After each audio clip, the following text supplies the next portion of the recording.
Yeah, we'd like to welcome to KPFK Studios in Southern California, Green Party presidential candidate Cynthia McKinney, former Congresswoman, who recently informed me that, in fact, there were some new developments in the prosecution and investigation on the genocide in Rwanda. Welcome to Southern California.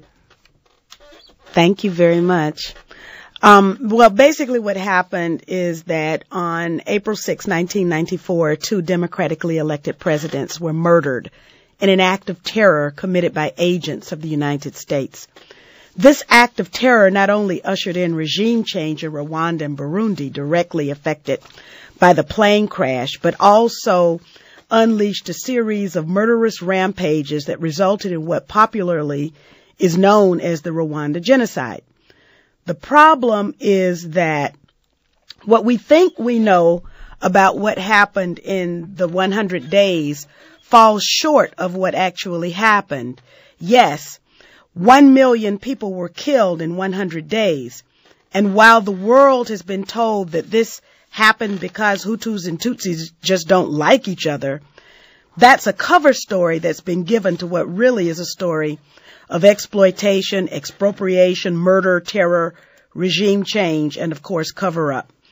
The United Nations forbade its own investigators to investigate the plane crash. So I called those investigators to Washington and conducted my own investigation of the truth of the United States' role in the Great Lakes region of Africa.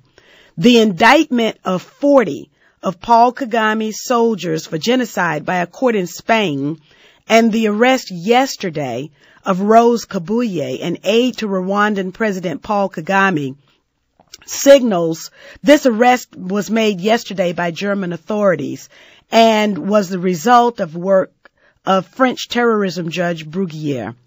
I happened to testify in Spain against the Kagame regime, and I also worked with Judge Bruguière.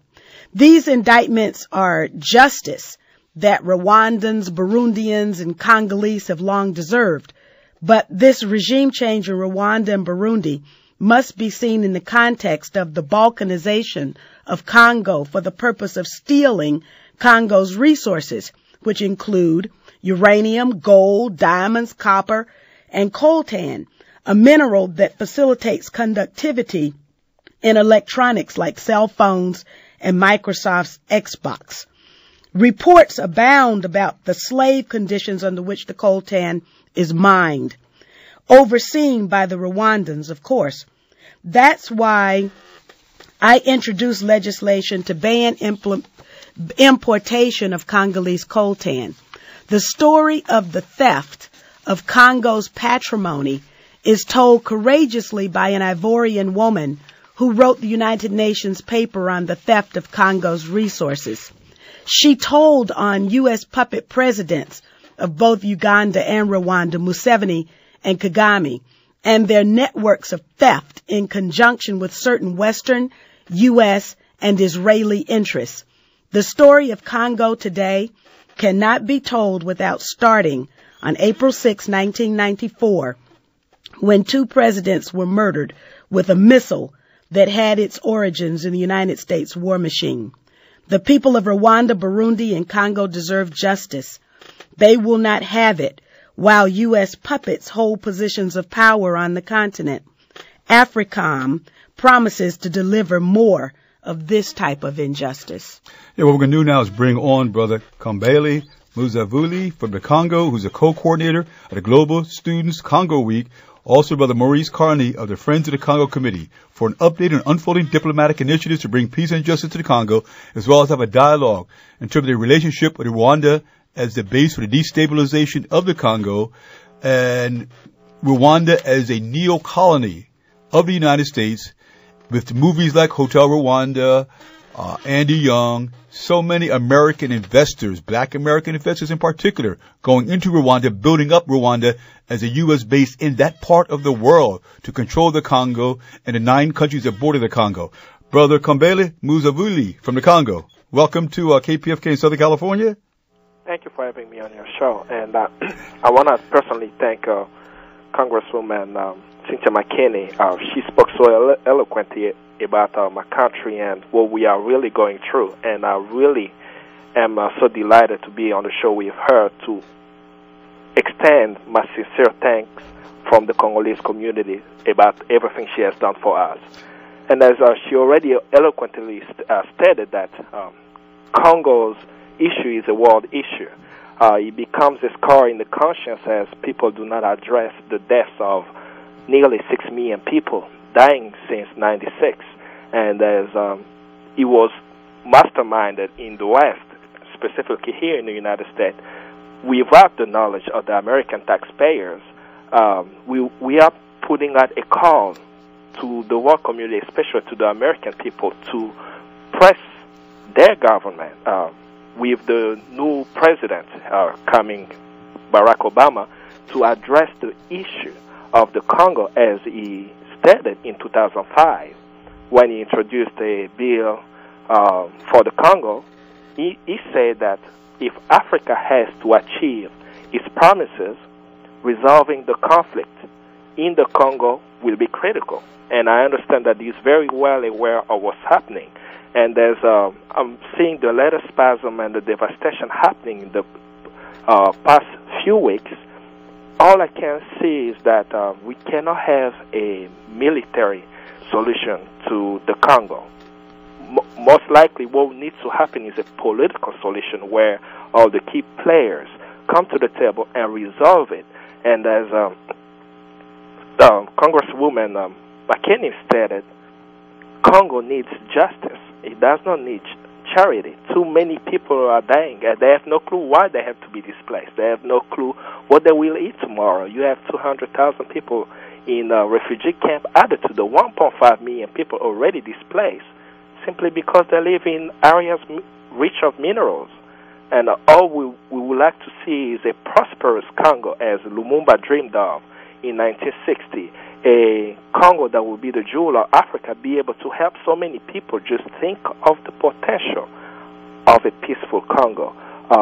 And this is mainly the spirit that have driven us to start the campaign of Break the Silence Congo Week, asking people of goodwill around the world to organize events, show films, host forums, bring Congolese speakers to their campuses to speak about the history of the Congo, the tragedies of what's happening in the Congo, and also the potential of what a peaceful Congo could do to the world. We are the solution to global warming.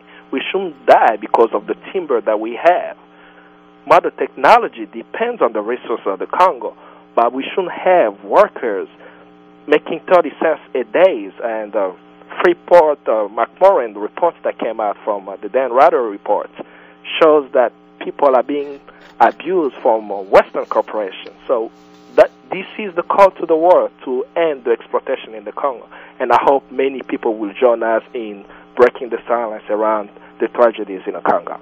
We'd also like to bring on Maurice Carney of the Friends of the Congo Committee, who I want to salute because as Africans born in America, establishing bases throughout the United States, a Friends of the Congo Committee sets in motion Pan-African ties between Africans and the diaspora and all good people, whether Chicano, Native Americans, or Europeans, and fighting for the liberation of Congo from Western neo-colonial and corporate control. Brother Maurice. Yes, thank you for having us on tonight, and I second what Kambali has stated. We often say that there was no greater fighter for the people of the Congo in the United States Congress than Congresswoman Cynthia McKinney when she was there. So it's truly an honor and a pleasure to be on with her as well. Could you articulate, because what we like to do, we've talked about this, establishing a Friends of the Congo Committee here in California, especially among the student activists and a broader community that's committed to the liberation of Africa. Could you kind of give us an overview of what Friends of the Congo Committee is about and how you organize? Well, Friends of the Congo was established at the behest of the people of the Congo. The Congolese people fully recognize, as Kwame Nkrumah stated in his book, The Challenge of the Congo, he articulated that the challenge was both an internal and an external one. The Congolese people understand fully that ultimately their liberation will come through their hands, by their hands. However, they also need friends on the outside that's going to work hand in hand with them to bring about change inside their country. Because since the modern founding of the Congo, the affairs of the Congo have not been that of the Congolese people. So Friends of the Congo is organized to raise awareness about the situation in the Congo, provide a platform for Congolese to speak to the global community, and provide a network for people throughout the globe to connect with Congolese in meaningful relationships that are going to bring about fundamental change. The spirit behind or underpinning Friends of the Congo comes from a quote by Lumumba, where he stated, Africa, Asia, free and liberated people from every corner of the world will always be found at the side of the Congolese. So we're fulfilling those ideas that Lumumba laid down for future generations as he was brutally assassinated in 1961. Our sister Cynthia talked about the crisis in Rwanda, the genocide in Rwanda being orchestrated from the West. But I think we also need to look at the relationship of Rwanda as a colony or neo-colony of the United States and Western Europe being used to destabilize the Congo, especially the eastern region. Can we have a discussion about that? Because all too often we tend to look at Africa in terms of microstate. Rwanda has this conflict, Congo has this conflict, they're not interrelated. And we need to kind of elaborate upon the interrelationships between Rwanda and the Congo. Well, first of all, I would just like to thank both Maurice and Kambale for their kind words. And I would say that during the time that I was in Congress, one of the things that became very clear to me as I served on the Human Rights Subcommittee of the International Relations Committee was that the chaos in Africa is a planned chaos. And these so-called rebel groups would just spring up from nowhere. And if we trace back to find who the funders were, they were always, without exception, not African. They were from outsiders who had a plan. They worked their plan to steal the resources. And African life was very cheap. It didn't mean anything. And they were willing to hire other Africans to kill Africans so that they could work their plan. That's what we saw in Sierra Leone. That's what we saw in Cote d'Ivoire. That's what we saw in Rwanda, Uganda, and of course, in Congo. Brother Kambale, Brother Morris. The Congresswoman is right on, and this is all well documented. In that we often say that what's happening in Congo and in the Great Lakes is a confluence of Naomi Klein's shock doctrine and John Perkins' Confessions of the Economic Hitman. Just an example, in the midst of the conflict where you have millions of people dying in the Congo, 2001, 2002, the World Bank went in and established the mining laws for the Congo. And they established those mining laws in a way that benefited Western corporations. That is to say, they implemented a neoliberal model where they privatized the state mining company, firing many of the workers, creating a tax shelter for corporations so that they wouldn't have to pay taxes, and basically demanding that the government sell off its cobalt and copper concessions. Now, you have to understand something about cobalt, for example. The Congressional Budget Office said that it's a strategic mineral that's vital to the U.S. aerospace and military industries. And the U.S. doesn't produce cobalt. Congo has a third of the world's reserve of cobalt. And in fact, if you were to combine Congo's cobalt with that of its neighbor, Zambia, you'll get 64% of the world's reserve of cobalt. Now imagine Africans being in control of a mineral that is central to the U.S. military and aerospace industry. That would be a remarkable occurrence. That means that they would have sway or leverage over the United States. So it's in the U.S. interest not to have Africans control their resources. And in fact, that is a central question that exists in Congo, in particular in Africa in general. That is, who is going to control those resources and for whose benefit?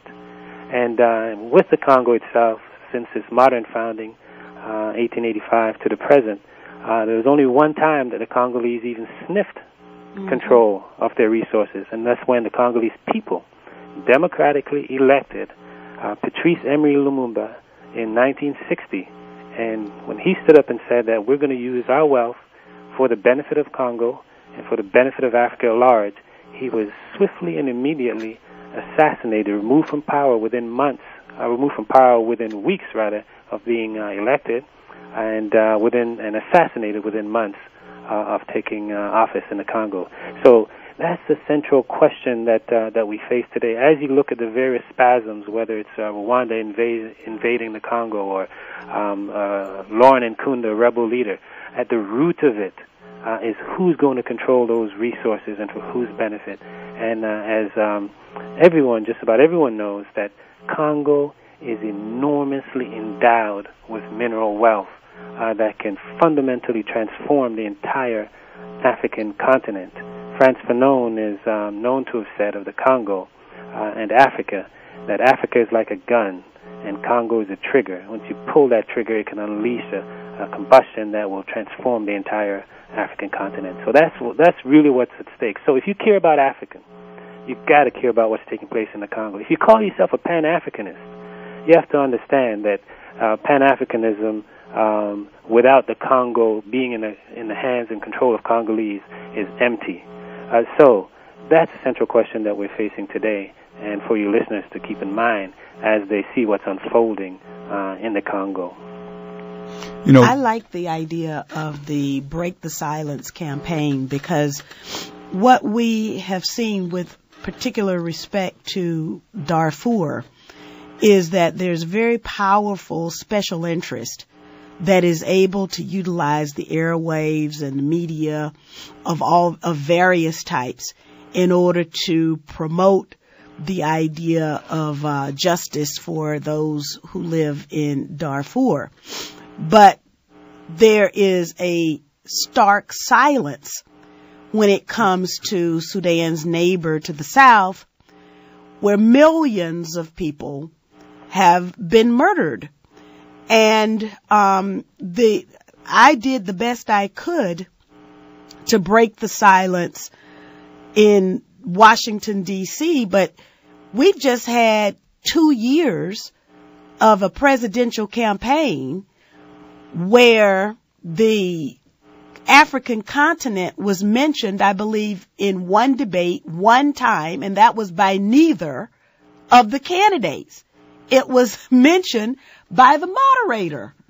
And then it was with reference to Darfur. So clearly, if we are going to have any justice done at all, if we're going to get to the truth of what the realities are being experienced by people in the Great Lakes region, it has got to come from us. We have got to raise our voices.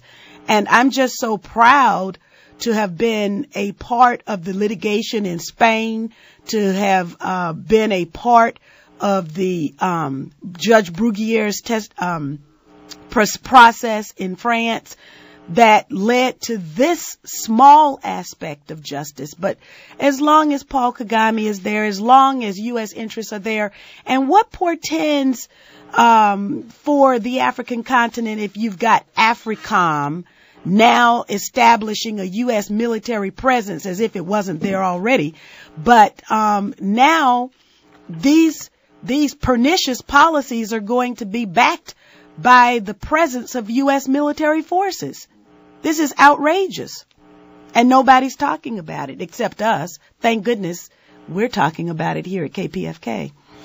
It's interesting that Paul Kagame actually was trained in the United States. That's right, at Fort Leavenworth. It's quite interesting that, people question this analysis, especially those who have been victimized by the film Hotel Rwanda with Don Cheadle, which was a very excellent propaganda film to have us identify the contradictions in Rwanda as internal to Africa, one tribe fighting another tribe, as opposed to the role of multinational corporations, the United States intelligence agencies, manipulating and financing this kind of internal warfare? Well, the reason that nobody wants to really talk about Congo is because of who's benefiting. When you start looking at the Western corporations, and then let me just say that Madame Bandao, who is from Cote d'Ivoire, happened to be assigned by the United Nations to write the report on the theft of Congolese resources, and she told the truth. Of course, there were people who were giving information to me. We passed that information on to Madame Bandao, and she actually wrote it. She had to go into hiding from death threats from that same little mafia, of people who are benefiting at the expense of the people of the Great Lakes region. You know, it's interesting that in an interview you had in June 2007, a Taylor report, an interview done in Canada, you revealed that Kofi Annan, the recently retired Secretary General of the United Nations, was in charge of the Rwanda region as a leading officer and in charge of peacekeeping for the United Nations in that region. Right during the same time of the takeover by Rwanda by the CIA, Paul Kagame, it was Kofi Annan's job to make sure that the plan of the CIA was successful in the seizure of Rwanda. And for that, he was rewarded with the job of Secretary General of the United Nations. Everybody got a promotion. Madeleine Albright got a promotion. She became Secretary of State. Susan Rice got a promotion. And she's on Obama's team, by the way, and Madeleine Albright's on Obama's team. And Kofi Annan, of course, was chair of the Department of Peacekeeping Operations at the United Nations, and he got a promotion as well. Louise Arbour got a promotion. She became a member of the Canadian Supreme Court. Everybody who participated in the cover-up, which was a cover-up of the fact that what happened in Rwanda was planned, it was regime change, it was, as Zbigniew Brzezinski, who also is a part of the Barack Obama team, likes to characterize countries as spaces on a chessboard and politics as the game of chess. Everyone who participated in the movement of these pieces to the U.S. advantage got a promotion. Let me ask a question. In terms of, you mentioned in a veiled sort of way, Barack Obama, I'd like to ask Brother Kambale and Brother Maurice, given enthusiasm that's being shown throughout the world over a black man, quote unquote, or African being a president of the United States, and of course the psychological impact that has, which I can't deny, but in terms of real politics, the real political economy of the United States and its historical relationship to Africa as a foundation for not only natural resources but also cheap labor, what is your projection? Especially those based in D.C., what is your projection for or understanding of Barack Obama's position regarding Rwanda and the Congo? Kambale, you could probably go first because Yes, definitely. They're Africa advisors here in D.C. Yes, I'm concerned about Susan Rice, of course, and I know that Barack Obama is very knowledgeable about what's happening in the Congo. He's written a bill about it. He has done some lobby with Jen Chakosky out of Illinois, so I know he's very well aware of that. But as a Congolese, I will continue to state that the United States President is here to defend the United States Constitution and, of course, protect the U.S. interests. And it is totally up to us Congolese to continue to press the issue. I believe that if we reach the American people, we put pressure on the American people and let them know what's happening, then the U.S. interest in the Congo will change because the will of the people is speaking differently. There are so many. Earlier, Congressman Cynthia McKinney mentioned the presidential debate. As they asked the question about what will be McCain or Obama's policy when it comes to issues in Africa or issues around the world that do not affect U.S. National security, it was very interesting how they both answered that question where they did not address the conflict at all. It was like a long speech without talking about the issue. So I believe, honestly, deep in my heart, as we do the grassroots work, going to campuses, going to the students, going to the American citizens, and letting them know how the tax money is being spent and what they can do to change that, there will be fundamental change there. It's not more so putting much pressure on him, because he will be there to defend the U.S. Constitution and U.S. interest, whichever way it will go. Let me just ask a baseline question. There's a fundamental contradiction. U.S. national security versus the principle of self-determination of every nation in the world. No, but I just want to say something about this notion of the U.S. interest. Mm-hmm. Because from my experience, the U.S. interest is being carried out. This is not chaos in Congo or in the Great Lakes region or in Africa as a whole is not the U.S. interest, but it does benefit certain individuals who hold sway with powerful people inside the United States government. And so that's part of why I got into trouble, was because I believed in calling names.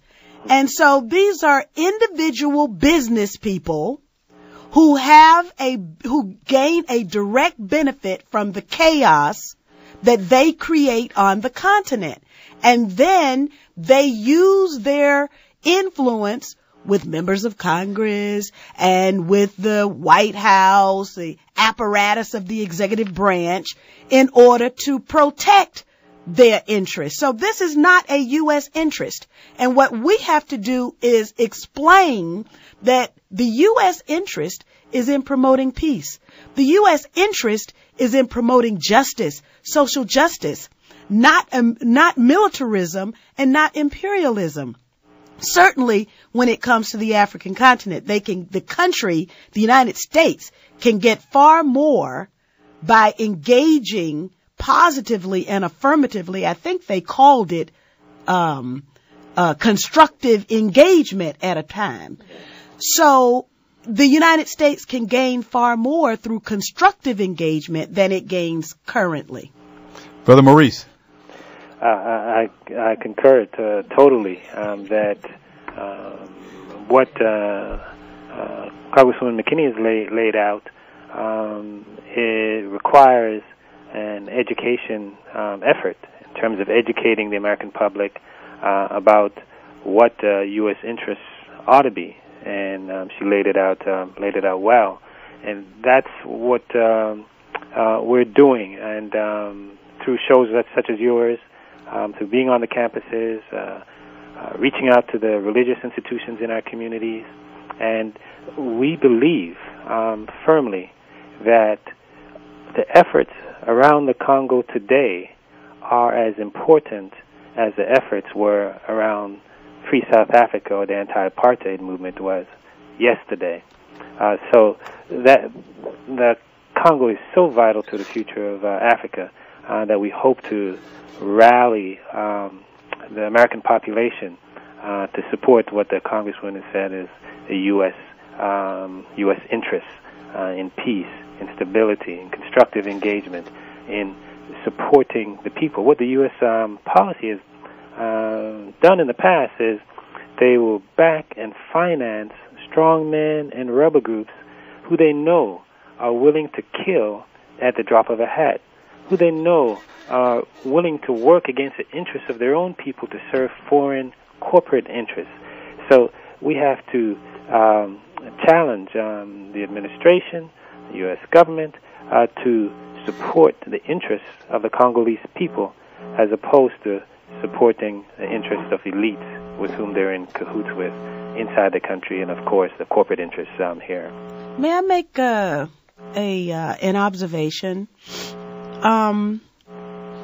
As I think about the politics on the African continent and the United States relationship with the continent, I also am drawn to the changes that have taken place through the power of the ballot in Brazil, Venezuela, most recently Paraguay. But I mean, if we look at Central and South America, what we see is sweeping change where people, through the power of the ballot box, have decided that they are going to take their destiny into their own hands. They believe in self-determination. They will write their own constitutions. They will throw off the shackles of U.S. imperialism, and they will stand on their own. And now, if it's possible in South America, it is also possible on the African continent. And I think we have to understand what the ingredients for success were there, and to the extent that we can replicate them through our extensive voices and power networks, we need to do that so that Africa can experience this same kind of liberation. Definitely, it is possible, and I'm seeing that from the youth perspective, the youth of the Congo back home, organizing and trying to educate different population in different places. But as it comes to also how our government system work in the Congo, we see where the international community literally put in $500 million to legitimize a government that will facilitate certain contracts that will benefit Western corporations. And as the people on the ground are getting to understand that a lot of the government leaders that we have are puppeteers of the West, they are organizing in a smaller scale. That's why we say that the Congolese people need as much support. You know, we have students organizing in Kinshasa that they have been arrested. We had the freedom fighters around Bundu dia Congo, where the government just did a rampage there and killed about 200 people in the west of the Congo. But we see that, but it does not really get to the media, and I think it will take time and coordination and a worldwide movement to be able to put pressure in the West, while the freedom fighters inside the Congo are fighting to change the neo-colonial government that still exists and continue to destroy the lives of many and remove the invasion from Rwanda and Uganda from the eastern part of the Congo. That way we will be able to see that the dream of Lumumba, I always go back to the 1960 speech of his dream of a peaceful and prosperous Congo, where the Congolese will come and work to rebuild and rise as a phoenix of create a beautiful home for everyone. And I hope one day I'll be able to celebrate my 40th or 50th birthday with Congresswoman Cynthia McKinney in Kinshasa whenever things are... Don't forget about the rest of us. I'd love to go there, and in fact, let's talk about that off the air.